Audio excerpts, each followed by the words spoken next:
चलिए, स्वागत है आपका साध्य पीएससी अकेडमी में। तो जैसे कि आपको पता है कि आगामी समय में शिक्षक भर्ती का पेपर होने वाला है और शिक्षक भर्ती में एक पोस्ट है जिसका नाम है सहायक शिक्षक विज्ञान प्रयोगशाला। और सहायक शिक्षक विज्ञान प्रयोगशाला में आपको पता है कि ना तो हमको बीएड चाहिए ना ही हमको डीएलएड चाहिए, किसी भी प्रकार की वहाँ पे बीएड डीएड की कोई भी आवश्यकता नहीं है। तो उसमें अगर आपका शिक्षक बनने का सपना है तो आपको पता है कि आपका साइंस स्ट्रीम होना चाहिए। और उसमें जो पेपर होने वाला है उसमें एज जो पेमेंट वगैरह है, जो सुविधाएं वगैरह है, वो आपको सहायक शिक्षक के रूप में देखने को मिलेगा जी। तो सहायक शिक्षक बनने के लिए आपको करना कुछ नहीं है, आपको फिजिक्स केमिस्ट्री और बायोलॉजी अपना स्ट्रॉन्ग करना है। और उसमें आपको पता ही है, एक है हिंदी, इंग्लिश और उसके बाद जीएस वाला सेक्शन है ना, कंप्यूटर है और जीएस वाला सेक्शन है दोस्त। तो उसी क्रम में आज हम लोग बायोलॉजी के जो सवाल हैं है ना, वो मैं आपको लिए लेके आया हूँ। और ये कैसा रहा है? ओके गुड मॉर्निंग प्रतिमा यादव जी। मैं आपको डेली, ठीक है, डेली 10:30 बजे, आज तो 11 बज गए हैं, लेकिन डेली मैं आपको 10:30 बजे इसी चैनल पर हम लोग रोज जो है टॉपिक वाइज जो एमसीक्यू का प्रैक्टिस करने वाले हैं, जिसमें मैं बायोलॉजी के जो है वह आपको 1000 जो है सवाल कराने वाला हूँ जी। तो रोज जो है 10:30 बजे हम लोग बायोलॉजी के एमसीक्यू करेंगे। आज जो हमारा पहला टॉपिक है, और पहला टॉपिक का नाम क्या है? तो पहला टॉपिक का नाम है हमारा जैव विविधता और वर्गीकरण। ठीक है, तो सभी का स्वागत है साध्य पीएससी अकेडमी में। एक बार ओके बोल देंगे आप लोग, आवाज वगैरह अच्छे से आ रहा है कि नहीं आ रहा है करके, उसके बाद फिर चालू करते हैं यार। ठीक है चलिए, जितने भी लोग जुड़े हुए हैं सभी को गुड मॉर्निंग। चलिए, बिना कोई टाइम पास करते हुए आगे बढ़ते हैं। तो ध्यान रखेंगे, है ना, डेली कितना बजे? तो डेली याद रखना है आपको, डेली मैं आऊँगा, ये डेली आऊँगा कितना बजे? 10:30 बजे। ठीक, ये टाइम नोट कर लेंगे। डेली 10:30 बजे जो है वह सहायक शिक्षक विज्ञान प्रयोगशाला का एमसीक्यू आपको देखने को मिलेगा। हम लोग मोस्ट इंपॉर्टेंट 1000 क्वेश्चन करने वाले हैं, टॉपिक बाय टॉपिक चलेगा हमारा क्लास। चलिए देखते हैं क्या है आगे इसमें। चलिए, आप लोग के लिए जानकारी है, और जानकारी क्या है? तो जानकारी है परिवहन आरक्षक, है ना। परिवहन आरक्षक का पता ही है आपको, पेपर होने वाला है अप्रैल के आसपास। और उस परिवहन आरक्षक के लिए हमारे साध्य पीएससी अकेडमी के द्वारा जो है वह नया बैच लॉन्च किया गया है ना जी, जो कि ऑनलाइन और ऑफलाइन दोनों ही मोड में आपको देखने को मिलेगा। तो अगर आपको या आपके दोस्त या आपके परिवार में किसी को भी इससे संबंधित जानकारी प्राप्त करनी होगी तो बिल्कुल आप सजेस्ट कर सकते हैं, हमारे दिए गए नंबरों पर कॉल कर सकते हैं और आपको वहां से संपूर्ण जानकारी जो है प्राप्त हो जाएगी दोस्त। चलिए आगे बढ़ते हैं। चलिए, पहला सवाल देखने को मिल रहा है आपके पास। पहला सवाल जो कि वर्गीकरण से आया हुआ है। ठीक है, क्या बोला जा रहा है? इधर एरिस्टोटल है। एरिस्टोटल का मतलब क्या है? तो एरिस्टोटल का मतलब है अरस्तु। ठीक है, और क्या है यहाँ पे? कैरोलस लिनियस है, आर.एच. विटकर है और कार्ल वुस है। यहाँ पे बताना है 5 किंगडम क्लासिफिकेशन है, 3 डोमेन ऑफ लाइफ है ना, इनाइमा और इनाइमा है, और एक है 2 किंगडम सिस्टम। चलिए बताइए जी, क्या हो जाएगा? चलिए बताइए क्या हो जाएगा, कमेंट करिए। तो मैं उम्मीद कर रहा हूँ आप लोग से कि आप कमेंट करेंगे करके। बताइए क्या हो जाएगा? अरस्तु, कैरोलस लिनियस, है ना, आर.एच. विटकर और कार्ल वुज। बताइए जी क्या हो जाएगा? ठीक, वेरी गुड। तो क्या देखने को मिलेगा? तो हम लोग जानते हैं कि वर्गीकरण में अरस्तु ने क्या किया है? अरस्तु ने संपूर्ण जीवों को 2 भागों में बांटा, एक को बोले इनाइमा और एक को बोले ए नाइमा। तो इनाइमा और एनाइमा 2 भागों में बांटा उन्होंने। एक है कैरोलस लिनियस, कैरोलस लिनियस ने पूरे जो जीव हैं उसको कितने भागों में बांटा? 2 भागों में। और वो 2 भाग कौन कौन से थे? तो एक पादप और एक जंतु। तो कैरोलस लिनियस का होता ये है कि कैरोलस लिनियस को हम लोग कहते हैं वर्गीकी के पिता। Okay good morning. ठीक, कालेंद्र सलीम, ठीक है, Divyani Baghel, okay good morning, है ना। तो कैरोलस लिनियस को कहते हैं हम लोग वर्गीकी के पिता। और वर्गीकी के पिता क्यों कहते हैं? क्योंकि सबसे पहले जो विभाजन का प्रयास करने वाला पर्सन कौन है? तो सबसे पहले विभाजन का प्रयास करने वाला है कैरोलस लिनियस। और 2 भागों में बांटा, और 2 भाग कौन से थे? एक पादप और एक जंतु। उसके बाद आर.एच. विटकर, और आर.एच. विटकर, ये आर.एच. विटकर ने क्या किया है? तो इन्होंने 5 जगत वर्गीकरण दिया है। और कार्लोस, ये कार्ल वुज ने क्या किया है? तो इसने दिया है 3 डोमेन लाइफ। तो पहला का हो जाएगा 3 और 3 के बाद 4, ये पहला का हो जाएगा 3 और 3 के बाद 4। ठीक, ये ABC ही, चलो 3 ही ऑप्शन इसमें। तो पहला का 3, 3 के बाद 4, उसके बाद आ जाएगा 1 और 1 के बाद क्या आ जाएगा? 2। ओके, समझ में आ रहा है आप लोग को? थोड़ा सा देख लीजिए वर्गीकरण को, है ना, यहाँ पे थोड़ा सा देख लेते हैं वर्गीकरण के बारे में। तो अगर वर्गीकरण की बात करेंगे तो वर्गीकरण में जो सबसे पहले पर्सन आते हैं उसका नाम है, तो उसका नाम है कैरोलस लिनियस जी। ठीक है, ये उसका क्या नाम है, कैरोलस लिनियस। और ये कैरोलस लिनियस ने क्या किया है, तो ये कैरोलस लिनियस ने दिया है दो जगत वर्गीकरण। तो दो जगत वर्गीकरण क्या है, तो सबसे पहले कैरोलस लिनियस बोलता है कि या तो जो पृथ्वी में जीव है या तो वो पादप है या तो वो जंतु है। ठीक है जी, या तो वो पादप है या तो वो जंतु है। तो पादप का कैरेक्टर क्या बोला, पादप स्थिर है और स्वपोषी है क्योंकि वो प्रकाश संश्लेषण खुद करता है। जंतु क्या है, जंतु जो गतिशील है और जो दूसरे के ऊपर भोजन पर निर्भर रहता है। लेकिन कुछ लोग ऐसे आए, जैसे कि हो गया युगलीना, बोलता है मैं आई कम इन सर, ऐसा करके। युगलीना क्या है, तो युगलीना स्वपोषी है और मूवमेंट भी करता है। बोलने का मतलब गतिशील का कैरेक्टर क्या हो गया, उसका जंतु के समान हो गया। और स्वपोषी कैसा हो गया, तो स्वपोषी हो गया पादप के समान। तो बोलते हैं इसको कहाँ रखे करके।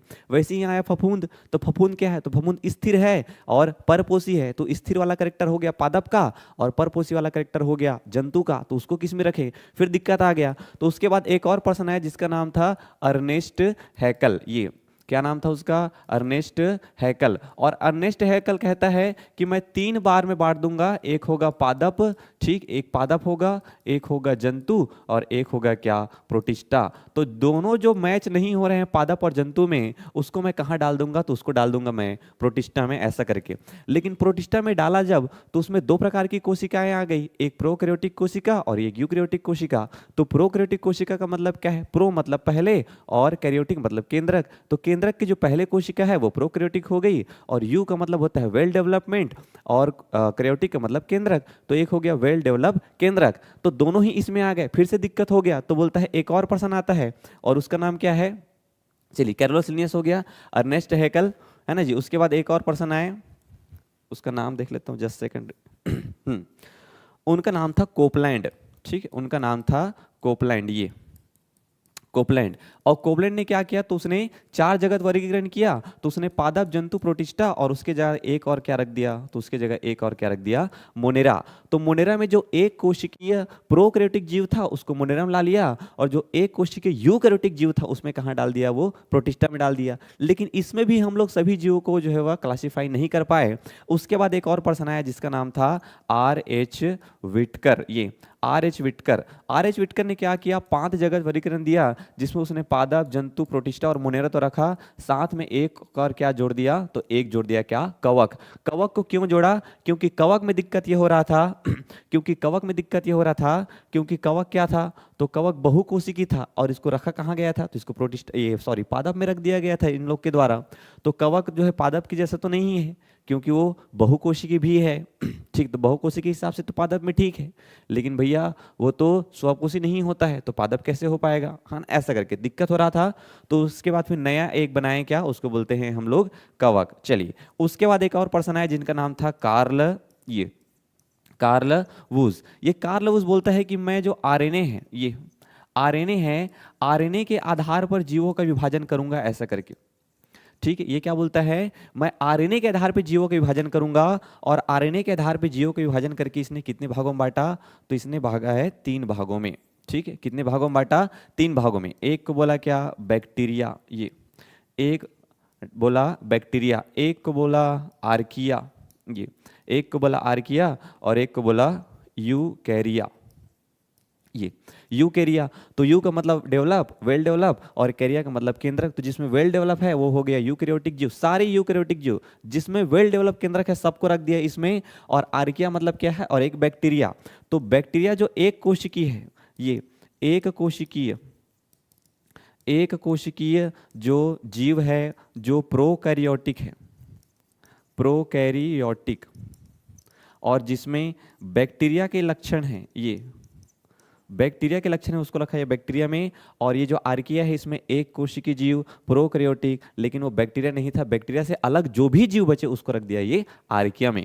तो इस प्रकार आपको याद रखना है वर्गीकरण के बारे में। चलिए नेक्स्ट सवाल देखिए, माइकोप्लाज्मा के बारे में बताना है कि माइकोप्लाज्मा के बारे में कौन सा कथन जो है वह सत्य है जी। बताइए कौन सा कथन सत्य है माइकोप्लाज्मा के बारे में। दिव्यानी बघेल, पहला का ए हो जाएगा, गुड मॉर्निंग, है ना, गुड मॉर्निंग दिव्यानी बघेल, कालेंद्री सलाम। ठीक, बताइए, इसमें कोशिका भित्ति पाई जाती है, ये ऑक्सीजन के बिना जीवित नहीं रह सकते हैं, इन्हें पादप जगत का जोकर कहा जाता है और ये आकार में बहुत बड़े होते हैं। बताइए कौन सा कथन जो है वह इसमें सही है? माइकोप्लाज्मा के बारे में बताइए कौन सा कथन सही है? चलिए सब लोग कमेंट करेंगे। दिव्यानी बघेल, चलिए बताइए जी क्या हो जाएगा? ये जो है सेशन आप लोगों के लिए बहुत ही महत्वपूर्ण होने वाला है, क्योंकि इस सेशन में हम लोग इतना ज़्यादा प्रैक्टिस करेंगे, इतने इंपॉर्टेंट सवालों का प्रैक्टिस करने वाले हैं कि आने वाले एग्जाम में हमारा हर एक टॉपिक जो है वह इसमें कवर हो जाए और हमको इधर उधर से और कहीं से भी ताम झाम करने की जरूरत ना पड़े। दोस्त चलो बताओ क्या हो जाएगा? चलिए वेरी गुड, है ना। तो इसमें कोशिका भित्ति पाई जाती है बोल रहा है, तो क्या माइकोप्लाज्मा में कोशिका भित्ति पाई जाती है क्या? नहीं। सबको नोट करते हुए जाना है आपको, माइकोप्लाज्मा में कोशिका भित्ति नहीं पाई जाती है। ये ऑक्सीजन के बिना जीवित नहीं रह पाते हैं। तो नॉर्मली जितने भी जीव हैं वो ऑक्सीजन के बिना जीवित नहीं रह पाते हैं, लेकिन माइकोप्लाज्मा ऐसा है जो कि बिना ऑक्सीजन के भी जीवित रह सकता है, तो ये भी गलत हो जाएगा। और इन्हें पादप जगत का जोकर कहते हैं, बिल्कुल सही बात है। इन्हें पादप जगत का क्या कहते हैं? जोकर कहते हैं, है ना जी। और ये आकार में बहुत बड़े होते हैं, गलत बात है भैया। आकार में क्या होते हैं? बहुत ही छोटे होते हैं। सबसे छोटी कोशिका की बात करेंगे तो कौन सा है? माइकोप्लाज्मा। और ये माइकोप्लाज्मा किस में आएगा? तो माइकोप्लाज्मा आएगा बैक्टीरिया के अंतर्गत। तो बैक्टीरिया के अंतर्गत इसको क्लासिफाई किया गया है, मोनेरा जगत में इसको रखा गया है माइकोप्लाज्मा को। और ये बहुत छोटे होते हैं और इसमें कोशिका भित्ति नहीं पाई जाती है, सेल वॉल नहीं होता है ये। तो अगर इसमें कोशिका भित्ति नहीं पाई जाएगी, इसका मतलब ये क्या करते हैं? अपने आकार में बहुत ज़्यादा क्या करते हैं? परिवर्तन करते हैं, बार बार आकार में परिवर्तन करते जाते हैं और बार बार आकार में परिवर्तन करते हैं, इसलिए इनको क्या कहते हैं? तो इसलिए इनको कहते हैं पादप जगत का जोकर। तो इसलिए क्या कहते हैं इसको? पादप जगत का जोकर। ये बिना ऑक्सीजन के भी जीवित रह सकते हैं और आकार में बहुत ज़्यादा क्या होते हैं? छोटे होते हैं। तो इतना बात आपको याद रखना है माइकोप्लाज्मा के बारे में दोस्त। चलिए नेक्स्ट क्या है? कूट वाले प्रश्न बताना है आपको, आधारित जो है बैक्टीरिया के पोषण के बारे में बताना है भैया। क्या बोल रहा है? अधिकांश जो बैक्टीरिया है वो हेट्रोट्रॉफ होते हैं। हेट्रोट्रॉफ मतलब पता है? दूसरे के ऊपर पोषण पर क्या होते हैं? आधारित। ठीक। साइनोबैक्टीरिया में क्लोरोफिल ए जैसा पिगमेंट पाया जाता है और कीमोसिंथेटिक, जहां पे ये कीमो शब्द आ जाए मतलब बात हो रही है रसायन की। ठीक ये तो कीमोसिंथेटिक जो बैक्टीरिया होते हैं वो अकार्बनिक रसायनों का ऑक्सीकरण करते हैं। तो बताइए जी कौन सा कथन इसमें सही हो जाएगा? जय हिंद, जय हिंद रतन गावड़े जी। ठीक है, जय हिंद रतन भैया। चलिए बताइए। रजनी साहू, ओके। दिव्यानी बघेल, क्या हो जाएगा बताइए? तीसरा का बताइए क्या देखने को मिलेगा? केवल 1 और 2 सही है। इसमें डी ऑप्शन कहाँ गायब हो गया भाई? चलो 3 ही है, 3 के हिसाब से ही बता दो। ठीक है, 1 और 2 या 2 और 3, 1 2 3, या केवल 1? बताइए जी क्या देखने को मिलेगा अपने को? क्या देखने को मिलेगा अपने को बताइए? अधिकांश बैक्टीरिया हेटेरोट्रॉफ होते हैं बोल रहा है। क्या बैक्टीरिया खुद भोजन बनाते हैं? क्या मैक्सिमम बैक्टीरिया खुद भोजन बनाते हैं क्या? नहीं। तो अधिकांश बैक्टीरिया कैसे होते हैं? हेटेरोट्रॉफ होते हैं, दूसरे के ऊपर भोजन पर क्या होते हैं? आश्रित होते हैं। साइनोबैक्टीरिया में क्लोरोफिल ए जैसा कुछ पाया जाता है। ये साइनोबैक्टीरिया का मतलब क्या होता है पता है? ये साइनोबैक्टीरिया का मतलब होता है नील हरित शैवाल। नील हरित शैवाल। अब ये नील हरित शैवाल मतलब क्या है? नीला और हरा शैवाल। तो हरा इसका मतलब उसमें क्लोरोफिल होगा और क्लोरोफिल होगा तो वो क्या करेगा? भोजन भी बनाएगा, और भोजन बनाएगा तो कैसा होगा? स्वपोषी होगा। तो याद रखना है आपको कि साइनोबैक्टीरिया को ही नील हरित शैवाल बोलते हैं, इसी को बोलते हैं ब्लू ग्रीन एल्गी, और इसमें क्लोरोफिल जैसा कुछ पाया जाता है। और ये कीमोसिंथेटिक जो बैक्टीरिया होते हैं वो अकार्बनिक रसायनों का ऑक्सीकरण करते हैं। तो ये कीमो मतलब रसायन याद रखना है आपको। तो ये भी क्या है? सही है। इस हिसाब से हमारा ऑप्शन सी जो है वो क्या हो जाएगा? सही हो जाएगा। ठीक, वेरी गुड दिव्यानी बघेल जी। 3 का ऑप्शन बी नहीं होगा, ठीक है ना? 3 हो जाएगा, पूरा सही है इसमें दिव्यानी बघेल। चलिए आगे बढ़ते हैं। नेक्स्ट सवाल देखिए दोस्त, और नेक्स्ट है हमारे पास आर्की बैक्टीरिया के बारे में बताना है हमको। आर्की बैक्टीरिया को खतरों का खिलाड़ी क्यों कहा जाता है? बताओ। यहाँ पे अक्षय कुमार की बात नहीं कर रहा है, ठीक है, पूछ रहा है किसके बारे में? आर्की बैक्टीरिया के बारे में। तो आर्की बैक्टीरिया को खतरों का खिलाड़ी क्यों कहा जाता है? क्योंकि वो बहुत तेजी से दौड़ते हैं, उनकी विशिष्ट कोशिका भित्ति, है ना, उनकी विशिष्ट कोशिका भित्ति वाली संरचना पाई जाती है। कट रहा है ना थोड़ा सा, आप लोग को दिख नहीं रहा है मेरे ख्याल से, इसको स्लाइड कर देता हूँ, जस्ट सेकंड रुको, 1 मिनट।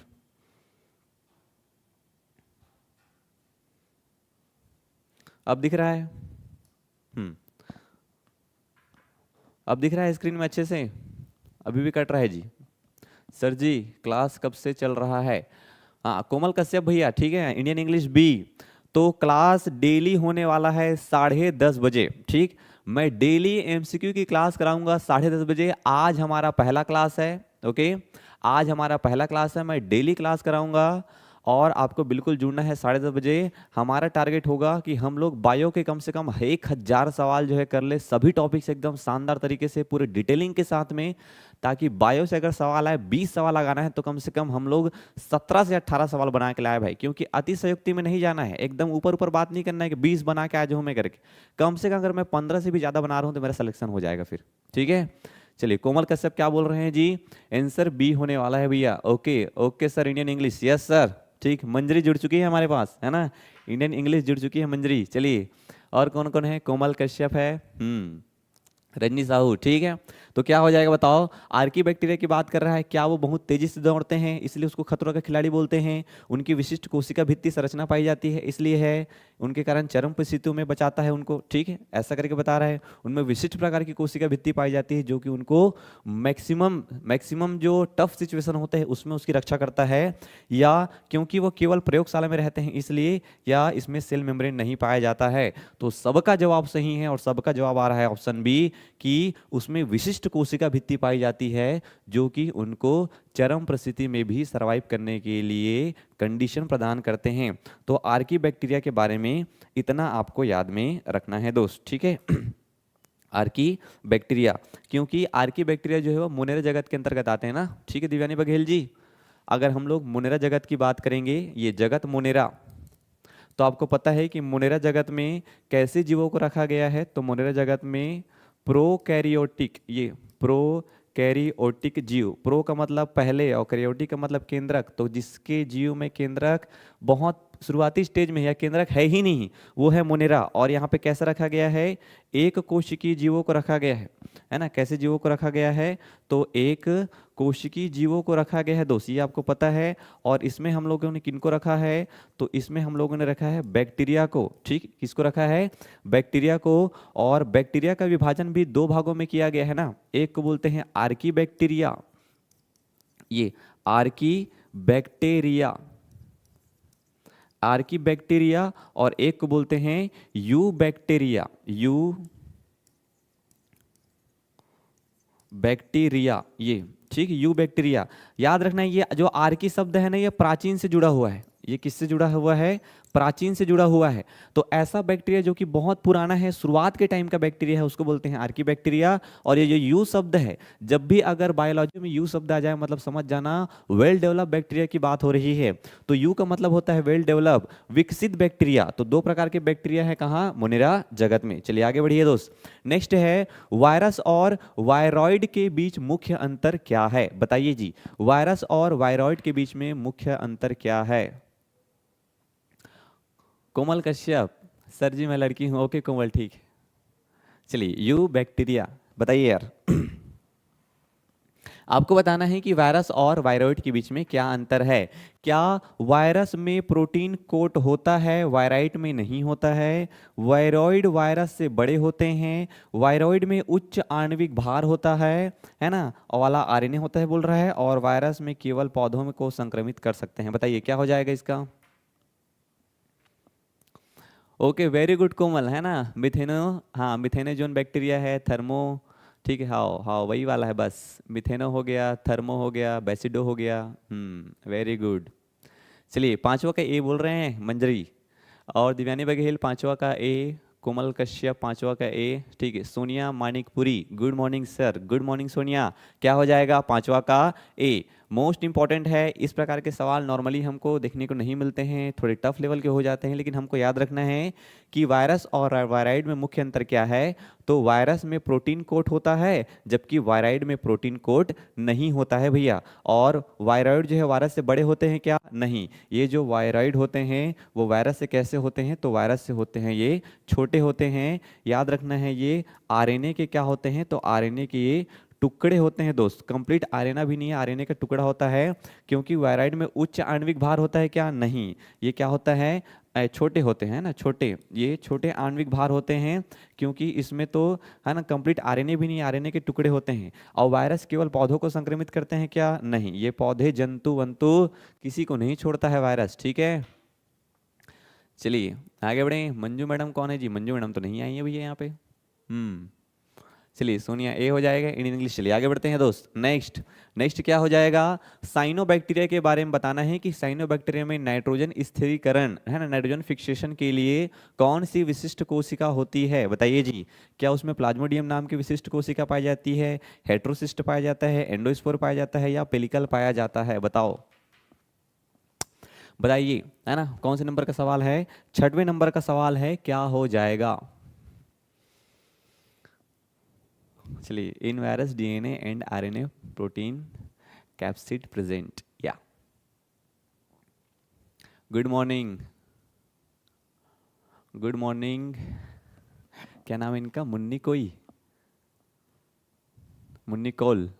ठीक, ओके। बी बोल रहे हैं सब लोग। दिव्यानी बघेल, 6वां का ऑप्शन बी। वेरी गुड यार, है ना, हेट्रोसिस्ट। देखो कभी कभी क्या होता है, कभी कभी हम लोग को आंसर पता नहीं रहता है, लेकिन हमको ऑप्शन देख के थोड़ा बहुत समझ में आना चाहिए। क्योंकि प्लाज्मोडियम वगैरह तो सुने ही नहीं हम लोग, एंडोस्पोर तो आप लोग, और बायो में जब हम लोग प्लांट वाला पढ़ेंगे तब पढ़ेंगे एंडोस्पोर वगैरह के बारे में। पेलिकल क्या है? तो पेलिकल कांटे जैसे संरचना होता है उसको बोलते हैं पेलिकल, ऐसा करके। तो नॉर्मली ये जो हेट्रोसिस्ट है यही जो है वह आंसर हो जाएगा। याद रखना है, साइनोबैक्टीरिया में नाइट्रोजन स्थिरीकरण करने के लिए एक विशिष्ट कोशिका पाई जाती है जिसको बोलते हैं हेट्रोसिस्ट। और ये जो हेट्रोसिस्ट है वो ऑक्सीजन को कोशिका के अंदर आने नहीं देता है, जिसके कारण कोशिका में आराम से नाइट्रोजन का फिक्सेशन हो पाता है। चलिए आगे बढ़िए।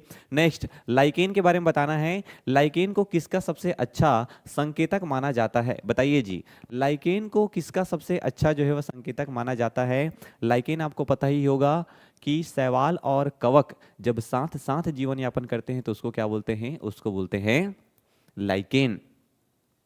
लाइकेन सबसे अच्छा संकेतक है जल प्रदूषण का, वायु प्रदूषण का, मृदा प्रदूषण का, या ध्वनि प्रदूषण का? चलिए, है ना, मुन्नी कौल जी का आंसर आ रहा है, ऑप्शन बी बोल रहे हैं। बाकी लोग भी बताइए जी, क्या हो जाएगा? आप लोग को जुड़ना है ना, आप लोग को रोज 10:30 बजे, मंडे ट्यूसडे, है ना, मंडे से लेके फ्राइडे। चलिए, Divyani Baghel, Komal, Indian English, air pollution, very good. ठीक है ना, अक्षय कश्यप, सबका जवाब सही है दोस्त, सबका जवाब सही है। वायु प्रदूषण, और वायु प्रदूषण में भी क्या? तो वायु प्रदूषण में याद रखना है सल्फर डाइऑक्साइड। तो वायु प्रदूषण में जहां पे भी सल्फर डाइऑक्साइड की मात्रा बढ़ जाएगी, तो जहां सल्फर डाइऑक्साइड की मात्रा बढ़ जाएगी वहां लाइकेन की मात्रा क्या हो जाएगी? कम हो जाएगी दोस्त। तो जहां सल्फर डाइऑक्साइड की मात्रा अधिक वहां लाइकेन की मात्रा कम, और सूचक होता है वायु प्रदूषण का। चलो आगे बढ़ते हैं दोस्त। नेक्स्ट सवाल देखिए, कूट आधारित प्रश्न है हमारे पास, और बताना है हमको कि कौन सा जो एग्जाम्पल है वो ex-situ का उदाहरण है। बताओ, इन सब में कौन सा ऐसा एग्जाम्पल है जो कि ex-situ संरक्षण के उदाहरण है जी? एक्स कूट मेन्यू में से कौन सा? ex-situ नहीं, इन सीटू बताओ, इन सीटू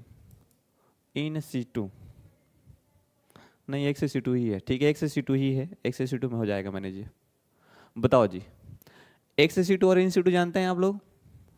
समय चेंज हो गया क्या sir ji? Lichen is a connecting link between fungi and algae. चलिए, 8वां का ए बोल रहे हैं, 1 2 3। समय चेंज नहीं हुआ है, इसको ये हम लोग का नया सीरीज है ऐसा बोल सकते हैं, है ना। सहायक शिक्षक विज्ञान प्रयोगशाला के लिए एमसीक्यू का सीरीज कराऊंगा 10:30 बजे। क्लास लूंगा मैं 3 बजे, तो क्लास लूंगा बायो का थ्योरी क्लास 3 से 4, है ना, वो हमारे एप्स में रहेगा। चलिए, ओके, ए बोल रहे हैं, ठीक है।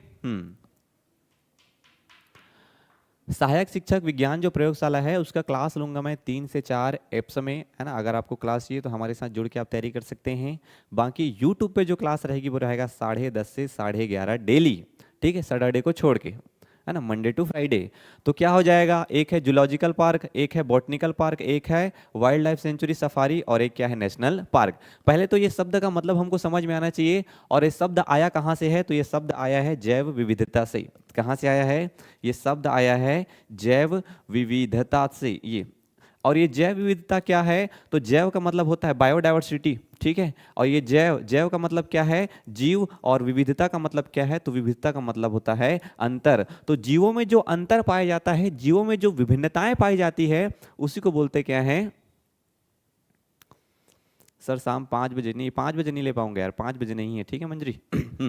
तो जीवों में जो विभिन्नता पाई जाती है उसी को बोलते हैं जैव विविधता। और जैव विविधता अधिनियम पूछ ले आपसे, तो भारत सरकार द्वारा जैव विविधता अधिनियम लाया गया है 2002 में, और जैव विविधता दिवस मनाया जाता है 22 मई को, ठीक। ये 22 मई को मनाया जाता है जैव विविधता दिवस, बायोडायवर्सिटी डे। और ये बायोडायवर्सिटी के संरक्षण की बात करेंगे जब हम लोग, ये बायोडायवर्सिटी के संरक्षण की बात करेंगे तो दो तरीके से किया जा सकता है। या तो इन सीटू संरक्षण किया जा सकता है, जिसको हम लोग बोलते हैं स्वस्थानीय संरक्षण, या तो किया जा सकता है एक्स सीटू संरक्षण, जिसको बोलते हैं बाह्य स्थानीय संरक्षण। बाह्य स्थान संरक्षण क्या है, तो जब किसी जीव का संरक्षण करने के लिए उसको प्राकृतिक आवास से निकाल के अपने घर में लाके जब उसको पाल रहे हो, तो वो क्या है, एक्स सीटू संरक्षण है, उनके प्राकृतिक आवास से बाहर निकाल के। और जब उसको उसके प्राकृतिक आवास में ही संरक्षित कर रहे हो तो उसको क्या बोलते हैं, इन सीटू संरक्षण। तो ये दोनों बातें आपको बहुत अच्छी तरीके से याद रखना है। तो इन सीटू में क्या हो जाएगा, जैसे कि राष्ट्रीय उद्यान, वहीं पे है जानवर और उसको वहीं पे क्या कर रहे हैं, संरक्षित कर रहे हैं। जैसे कि अभ्यारण्य, जैसे कि बायोडायवर्सिटी, है ना, ये सब ऐसे जगह हैं जहां पे हम लोग वहीं पे जीव हैं और उसको वहीं पे क्या कर रहे हैं, संरक्षित कर रहे हैं। एक्स सीटू में क्या हो जाएगा, जैसे कि मछली को तुम लोग नदी से निकाल के अपने घर के एक्वेरियम में ला लिए, तो एक्वेरियम क्या है, एक्स सीटू संरक्षण हो गया, है ना। पक्षियों को निकाल के तुम लोग अपने जू में ला लिए, चिड़ियाघर में ला लिए, तो चिड़ियाघर क्या हो जाएगा, एक्स सीटू संरक्षण हो जाएगा। वैसे ही मान लो जाए किसी पौधे को उसके नेचुरल आवास से निकाल के तुम अपने गार्डन में लगा लिए, तो बॉटनिकल गार्डन क्या हो जाएगा, एक्स सीटू हो जाएगा। अपने जीन को तुम लोग निकाल के कहीं पर संरक्षित कर लिए, जीन बैंक भी एक्स सीटू हो जाएगा। बीज को निकाल के कहीं पर संरक्षित कर दिए, है ना, फसलों के बीज को, तो बीज बैंक भी क्या हो जाएगा, एक्स सीटू हो जाएगा। वैसे ही याद रखना है अपने को क्रायो बैंक। अब क्रायो बैंक क्या है, तो बहुत ही निम्न ताप, क्रायो जो शब्द है वो शब्द याद रखना निम्न ताप के लिए रिलेटेड है।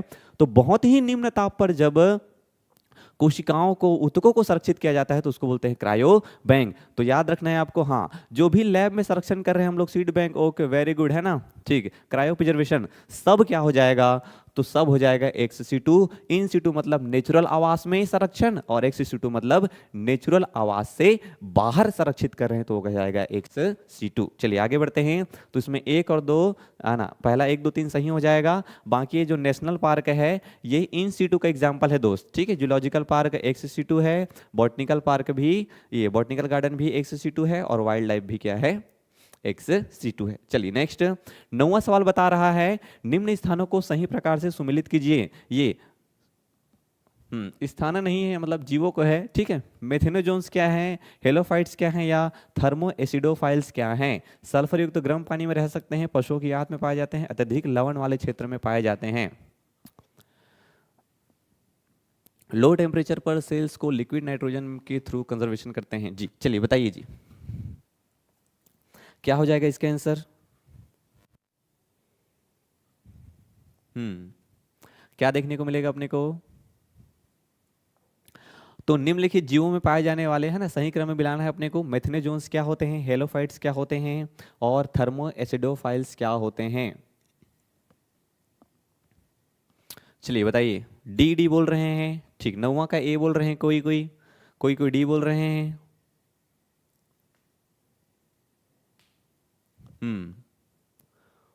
चलिए कोई कोई ओके, मैक्सिमम लोग ए बोल रहे हैं ना। चलिए देख लेते हैं ये होगा कि नहीं होगा, ठीक।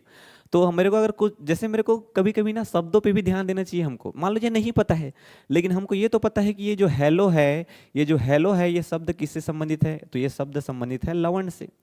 जहां भी लवणता की बात आएगी मतलब वहां हेलोफाइट हो गया। जैसे हेलोफाइट्स, तो जो लवणीय मृदा पर उगने वाले पादप हैं उसको हेलोफाइट्स बोलते हैं। वैसे यहाँ पे हेलोफाइल्स है, तो हेलोफाइल्स मतलब क्या हो जाएगा, अत्यधिक लवण वाला। और ये जो थर्मो है, और ये थर्मो का मतलब क्या है, गर्म। थर्म का मतलब क्या है, गर्म, तो गर्म कहाँ है, ये सल्फर युक्त गर्म पानी, तो तीसरा का क्या हो जाएगा, ए। अब ये बढ़ गया मिथेनोजेंस, तो मिथेनोजेंस क्या हो जाएगा, पशुओं की आंत में। भाई मेरे को नहीं पता है, लेकिन मेरे को तो सवाल बनाना है भैया, तो मैं कुछ कुछ शब्दों को देख सकता हूं, तो पहला का 2 और दूसरा का 3, ठीक है, और तीसरा का क्या हो जाएगा, 1 हो जाएगा भैया। तो ये 2 3 1, ये ऑप्शन ए इज क्या हो जाएगा, करेक्ट आंसर। ठीक है, सोनिया है ना, मंजरी, कोमल, दिव्यानी बघेल, ओके। तो इस प्रकार से आपको ध्यान रखना है, हमेशा जरूरी नहीं है आपको एकदम पता हो तभी बनाएंगे आप। चलिए बताइए, यू बैक्टीरिया के संबंध में निम्नलिखित कथनों पर विचार कीजिए। यू बैक्टीरिया, तो यू बैक्टीरिया में कठोर कोशिका भित्ति पाई जाती है, इनकी कोशिका भित्ति पेप्टिडोग्लाइकेन तथा टाइकोइक अम्ल की बनी होती है, और यू बैक्टीरिया में कसाब या फ्लैजिला पाया जाता है। बताइए निम्नलिखित में से कौन सा कथन जो है वह सही है।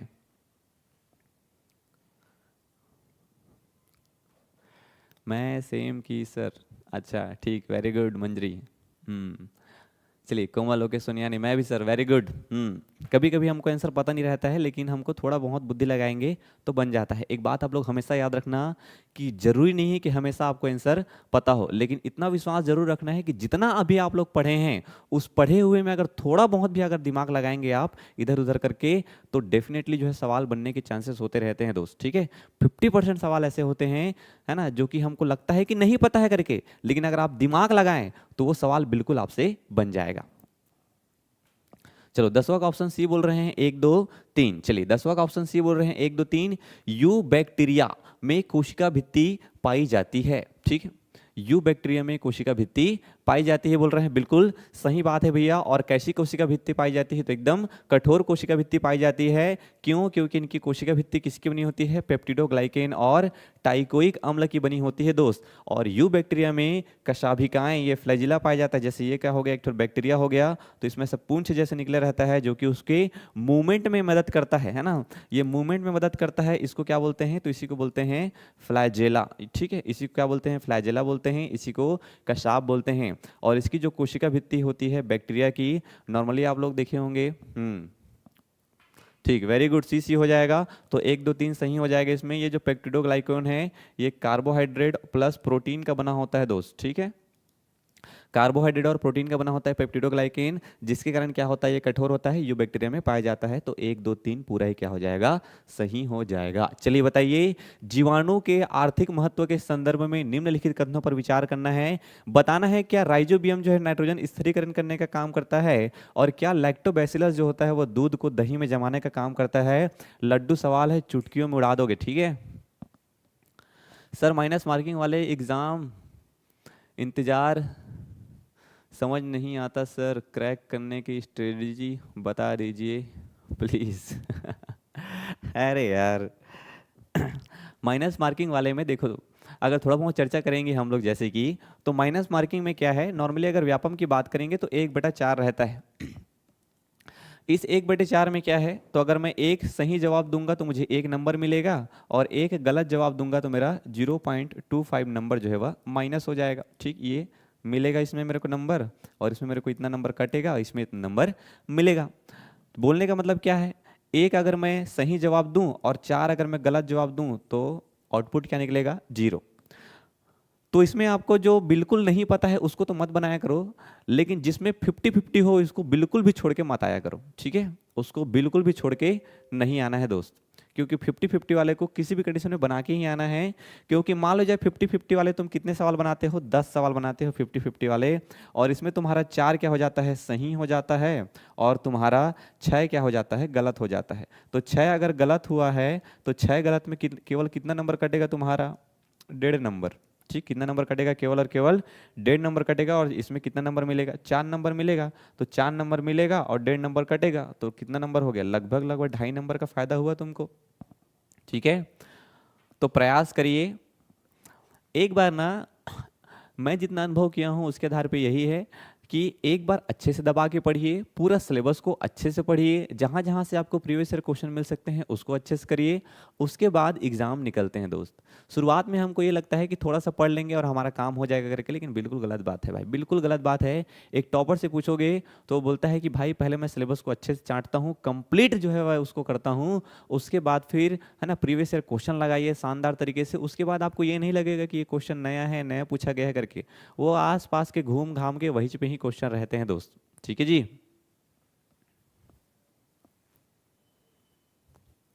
थैंक यू सर जी। कितना क्वेश्चन रिस्क ले सकते हैं? 50-50 में जितना आपको, जितना भी 50-50 है सबको मार के आओ। 50-50 का नंबर ये नहीं है कि 50-50 5 ही बनाना है 10 ही बनाना है करके। 50-50 अगर जितना भी आपको, अगर 20 क्वेश्चन में 50-50 है तो सबको लगा के आओ, 50-50 वाले को छोड़ के आना ही नहीं है। ठीक है, 50-50 वाले को किसी भी कंडीशन में छोड़ के नहीं आना है भाई।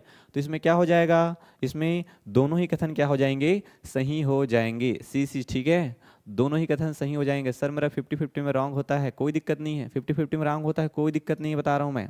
50-50 में रॉन्ग होता है, कोई भी दिक्कत नहीं। 50-50 का रेशियो देख रहे हो, 50-50 का रेशियो देख रहे हो। मान लो जाए तुम 10 सवाल मार के आए, अब इस 10 सवाल में तुम्हारा 8 गलत हो गया और 2 सही हुआ है ना। 50-50 में 8 गलत हो गया और 2 सही हुआ है, तब भी तुम्हारा कुछ नहीं बिगड़ेगा। इसमें 2 नंबर तुमको मिलेगा और 8 गलत होने पे 2 नंबर तुम्हारा कट होगा, तब भी तुम्हारा कुछ बिगड़ रहा नहीं है। तो जहाँ पे 50-50 है उसमें मारा करो बिल्कुल। अब इसमें बराबर ले लो, अगर मैं 50-50 में 5-5 सही हो रहा है, मान लीजिए 5 गलत 5 सही हुआ, तो 5 गलत में कितना नंबर कटेगा तुम्हारा, 1.25 नंबर कटेगा 5 गलत होने पर। और 5 सही हुआ तो कितना नंबर मिलेगा, 5 नंबर। तो इसको माइनस कर दोगे तो कितना होगा, लगभग लगभग तुम्हारा 3.75 नंबर तुमको मिलेगा कि नहीं मिलेगा, बताओ।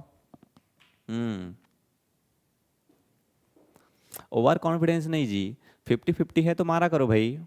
अभी तक जो ट्रेंड है ना, अभी तक जो ट्रेंड है उसमें अगर तुम कैटेगरी वाले हो, कैटेगरी वाले हो और व्यापम के एग्जाम में अगर 100 नंबर का पेपर हो रहा है और 70 से ज़्यादा ला लिए तो तुम्हारा सिलेक्शन हो गया दोस्त। शुरुआत के जो आज से 2-3 साल पहले देखोगे तो लगभग लगभग 66 है ना, 66% नंबर पर जो सिलेक्शन हो जाता था। अभी थोड़ा नंबर कट ऑफ ऊपर चला गया है। तो अगर आप कैटेगरी वाले हैं तो लगभग लगभग बोल सकते हैं 70 से 75 के बीच में। ठीक है जी, अगर आप कैटेगरी वाले हैं, कैटेगरी वाले हैं तो अगर आपका नंबर 70 से 75 के बीच में आ रहा है तो आप सिलेक्शन ले लेंगे। ठीक है, और अगर आप कैटेगरी वाले नहीं हैं तो 75 प्लस अगर आपका नंबर आ रहा है तो आप सिलेक्शन ले लेंगे। तो उस मान है ना, उस प्रकार के ही ट्रेंड रहते हैं हमेशा, 75 प्लस में सिलेक्शन हो जाता है। ओबीसी है तो ओबीसी तो उतना फर्क पड़ता नहीं है, एसटी एससी है तो 70 प्लस में हो जाएगा आराम से, और ओबीसी है जनरल है तो उसमें आपका लगभग लगभग 75 प्लस में हो जाता है। ठीक है, व्यापम के एग्जामों में आपको ये सब देखने को मिलेगा। चलो आगे बढ़ते हैं। नेक्स्ट सवाल क्या है, नेक्स्ट सवाल है, प्रोटिस्टा जगत के संबंध में निम्नलिखित कथनों पर विचार कीजिए। क्या सभी एक कोशिकीय प्रोकैरियोटिक जीवों को प्रोटिस्टा जगत में शामिल किया गया है? एग्जाम में बार बार बोल रहा हूं, क्वेश्चन पढ़ने में हड़बड़ी नहीं करना है, क्वेश्चन पढ़ने में हड़बड़ी करना ही नहीं है। मैक्सिमम जो हम लोग सुनते हैं, जो हमारा बच्चे आके बताते हैं कि सर मेरे को पता था, मैं सवाल पढ़ने में गलती कर दिया और मेरा माइनस हो गया करके। क्वेश्चन पढ़ने में गलती नहीं करना है भाई अपने को। तो ध्यान से पढ़िए, सभी एक कोशिकीय प्रोकैरियोटिक जीव क्या होते हैं, प्रोटिस्टा में रखे गए हैं। प्रोटिस्टा जगत की पूर्ण और स्पष्ट परिभाषा नहीं दी गई है, और प्रोटिस्टा जगत में अमीबा, पैरामीशियम तथा युगलिना को शामिल किया गया है। कौन से कथन सही हैं? चलो बताओ। हाँ, सीजीपीएससी में 1/3 रहता है जी। ठीक है, सीजीपीएससी में 1/3 रहता है। ठीक है, 100 नंबर में ओबीसी में मान सकते हैं 75 है ना, 70 to 80 नंबर जो है वो आपके लिए सेफ है। पेपर मीडियम लेवल का है तो, और हाई लेवल का है तो 70 प्लस में भी ठीक ठाक हो जाता है। सर सीजीपीएससी में 1/3 नेगेटिव मार्किंग, हाँ 1/3 नेगेटिव मार्किंग रहता है। 12 का बताओ क्या हो जाएगा? ठीक, इंडियन इंग्लिश मंजरी क्या बोल रहे हैं, 2 और 3। बाकी लोग भी बताइए जी, 12 का क्या होगा? चलिए बी बोल रहे हैं कोमल कश्यप, 2 और 3। जिस हिसाब से आपका जवाब आ रहा है, मंजरी का जवाब आ रहा है, कोमल कश्यप का जवाब आ रहा है, आपकी तैयारी अच्छी लेवल की है ना, आप लोग अच्छी तैयारी किए हैं, बढ़िया तरीके से पढ़े हैं आप लोग। ठीक, ओके, सोनिया मानिकपुरी आपका भी जवाब सही है भैया। तो याद रखना है केवल 2 और 3 क्या हो जाएगा, सही हो जाएगा। यहाँ पे इतना तक तो सही है कि सभी एक कोशिकीय जीव, लेकिन ये प्रोकैरियोटिक जीवों को नहीं रखा गया है। किसको रखा गया है, यूकैरियोटिक जीवों को रखा गया है दोस्त। तो प्रोटिस्टा में प्रोकैरियोटिक जीवों को नहीं रखा गया है, यूकैरियोटिक जीवों को रखा गया है। तो इस हिसाब से ये जो है हमारा सही हो जाएगा। ठीक, चलो आगे बढ़ते हैं। नेक्स्ट, माइसिलियम क्या है बताइए जी। माइसिलियम किससे संबंधित है बताओ। माइसिलियम शब्द सुने आप लोग, बताइए। ओके, चलिए माइसिलियम के बारे में बताना है कि क्या माइसिलियम केवल कवक है। ठीक, सवाल है कवक है, जीवाणु है या ब्रायोफाइटा। माइसिलियम किससे संबंधित है, तुरंत जवाब देंगे फटाफट। कोमल कश्यप, वेरी गुड, यूकैरियोटिक। ठीक, सही पकड़े हैं। चलिए आइए बताइए माइसिलियम के बारे में बताओ। माइसिलियम के बारे में बताइए क्या हो जाएगा माइसिलियम। तो क्या माइसिलियम केवल कवक से संबंधित है, सवाल से संबंधित है, जीवाणु या ब्रायोफाइटा। ओके, चलिए सोनिया, कोमल, सोनिया, मंजरी, दिव्यानी। ठीक, वेरी गुड, क्या हो जाएगा, कवक। जो कवक का जाल होता है, ठीक, कवक का जो जाल होता है उसको किस नाम से जानते हैं, तो उसको माइसिलियम के नाम से जानते हैं हम लोग। चलिए आगे बढ़िए। नेक्स्ट है, कवक के संबंध में निम्नलिखित कथनों पर विचार करना है, बताना है। कवक का अध्ययन फाइकोलॉजी कहलाता है। कवक भोजन को स्टार्च के रूप में संग्रहित करता है, और मशरूम जो है या ईस्ट जो है वो कवक जगत के उदाहरण है। बताओ कौन सा कथन सही है। एक बार आप लोग अच्छे से प्रैक्टिस कर लिए ना, एक बार अगर आप अच्छे से प्रैक्टिस कर लिए ना, एक बार अच्छे से प्रैक्टिस कर लिए, कम से कम एक एक टॉपिक से कर 100 सवाल भी कर लिए ना, वो टॉपिक कंप्लीट हो जाता है। उसके बाहर पूछता ही नहीं है। कहाँ से पूछेगा, कहाँ से एग्जामिनर कहाँ से सवाल लाएगा। वही सवाल को घुमा फिरा के देता है भैया वो। वही सवाल को घुमा फिरा के देते रहता है। चलो बताओ, तो कवक का अध्ययन क्या फाइकोलॉजी कहलाता है क्या। इसका आंसर क्या हो जाएगा। ओके, बी बोल रहे हैं, वेरी गुड। कोमल कश्यप जी बी, और हाँ मुन्नी कौल जी भी बोल रहे हैं बी करके। ठीक, केवल 3, वेरी गुड यार। तो कवक का अध्ययन क्या कहलाता है, माइकोलॉजी नहीं सॉरी, कवक का अध्ययन फाइकोलॉजी नहीं कहलाता है, क्या कहलाता है, माइकोलॉजी कहलाता है। ठीक, ये कवक का अध्ययन माइकोलॉजी क्या कहलाता है, ये माइकोलॉजी कहलाता है। और कवक भोजन का स्टार्च के रूप में संग्रहित करते हैं क्या, नहीं। किसके रूप में संग्रहित करते हैं, ग्लाइकोजन के रूप में संग्रहित करते हैं दोस्त। किसके रूप में स्टोर करते हैं, ग्लाइकोजन के रूप में। तो स्टार्च के रूप में कौन करते हैं, स्टार्च के रूप में संग्रहित करते हैं पादप। और ये फाइकोलॉजी क्या है, तो फाइकोलॉजी है शैवाल का अध्ययन। ठीक, ये शैवाल का अध्ययन कहलाता है फाइकोलॉजी। और मशरूम तथा ईस्ट को कवक जगत में रखा गया है, बिल्कुल सही बात है। ठीक है, तो केवल क्या हो जाएगा, 3 जो है सही हो जाएगा। केवल 3 जो है वह सही हो जाएगा। Option B is a correct answer. ठीक है, सी नहीं होगा, केवल 3। चलो आगे बढ़िए। नेक्स्ट, निम्नलिखित कवक वर्गों को उनके सामान्य नामों और सही प्रकार से मिलाइए, बताइए। जैसे उसमें हम लोग बैक्टीरिया के प्रकार देख रहे थे, आर्की बैक्टीरिया में थर्मो एसिडोफाइल्स, बेसिडोफाइल्स, है ना, मेथिनोजोन्स करके। वैसे ही यहाँ पे कवक के प्रकार है है ना, एस्कोमाइसिटीज है,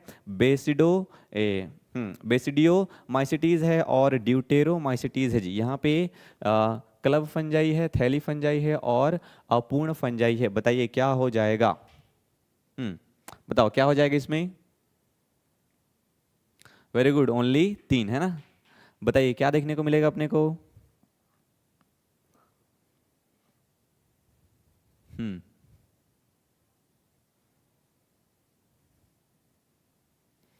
15 का ए बोल रहे हैं, वेरी गुड मंजरी, है ना, वेरी गुड यार। दिव्यानी बघेल भी ए बोल रहे हैं। जिसको तुम लोग पढ़े हो कि कैसे बता रहे हो, बताओ कि कुछ ट्रिक है तुम्हारे पास। हाँ ठीक, वेरी गुड, 15 का ए हो जाएगा। ये एस्कोमाइसिटीज क्या हो जाएगा, तो एस्कोमाइसिटीज हो जाएगा थैली फंजाई बोलते हैं। और ये बेसिडोमाइसिटीज को क्या बोलते हैं, क्लब फंजाई बोलते हैं। और ड्यूटेरोमाइसिटीज को बोलते हैं अपूर्ण फंजाई। तो उस कंडीशन में है ना, ये पहला का 2, दूसरा का 1 और 3 का 3, तो ये जो है वह हो जाएगा इस प्रकार जी। तो अगर नॉर्मल, हाँ नॉर्मल भी,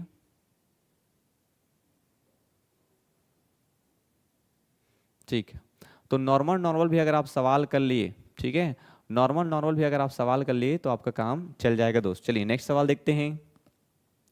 नेक्स्ट है, विषाणु के बारे में बताना है कि विषाणु के संबंध में निम्नलिखित, है ना, निम्नलिखित कथनों पर विचार कीजिए। विषाणु शब्द का अर्थ विषैला तरल होता है। विषाणुओं को 5 जगत वर्गीकरण में कवक में रखा गया है। और विषाणु में आनुवांशिक पदार्थ या तो डीएनए होता है, ठीक, या तो डीएनए होता है या आरएनए होता है।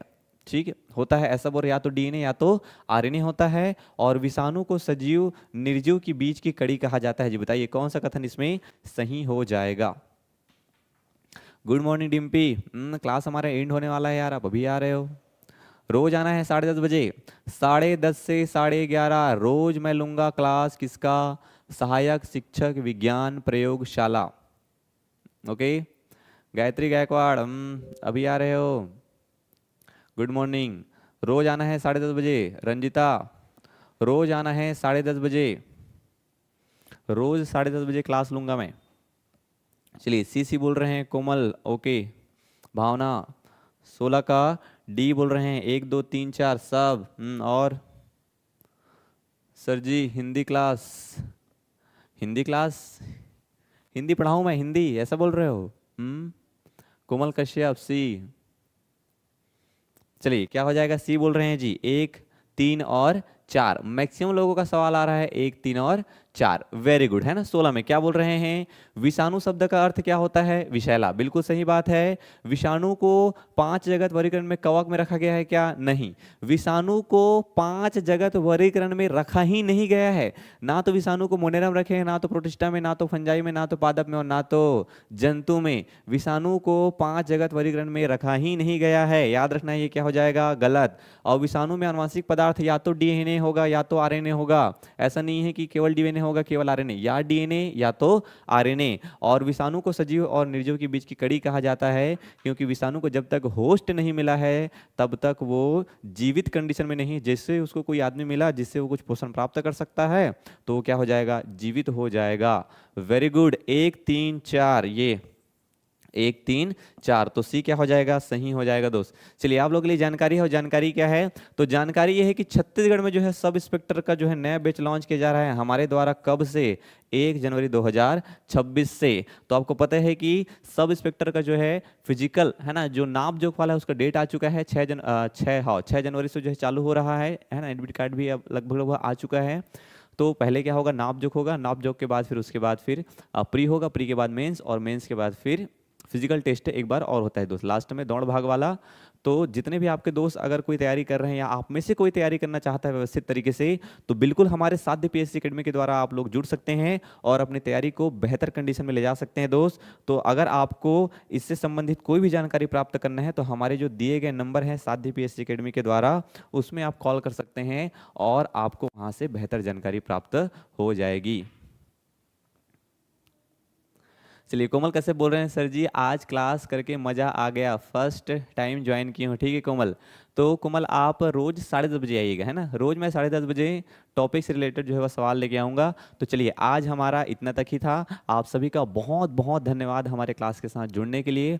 मैं प्रयास करूँगा कि हालांकि मैं कम सवाल लाऊँ लेकिन एकदम गिने चुने सवाल लाऊँ और व्यवस्थित तरीके से सवाल लाऊँ, है ना। बहुत सारा सवाल करा दिया 15-20 और वहीं घिसा पीटा सवाल करा रहा हूँ तो कोई मतलब नहीं है दोस्त, क्योंकि वो सवाल तो आप पहले से भी कर चुके हैं। तो कुछ ऐसे सवाल किए जाए जो कि हो थोड़े से यूनिक, थोड़े से व्यापम के नए पैटर्न के आधार पे, जो कि कूट वाले प्रश्न हैं, जो स्टेटमेंट वाले प्रश्न है, जो सही जुड़े मिलाव वाले प्रश्न हैं। तो इस प्रकार के प्रश्न हम लोग देखने का प्रयास करेंगे। चलिए सभी का बहुत बहुत धन्यवाद हमारे साध्य पीएससी एकेडमी के साथ जुड़ने के लिए। अगर आप हमारे चैनल पर नए हैं तो बिल्कुल आप चैनल को सब्सक्राइब कर सकते हैं, और अगर आपको ये सेशन अच्छा लगा है तो बिल्कुल वीडियो को लाइक करिए। चलिए जय हिंद, जय भारत, जय छत्तीसगढ़। आप सभी का बहुत बहुत धन्यवाद।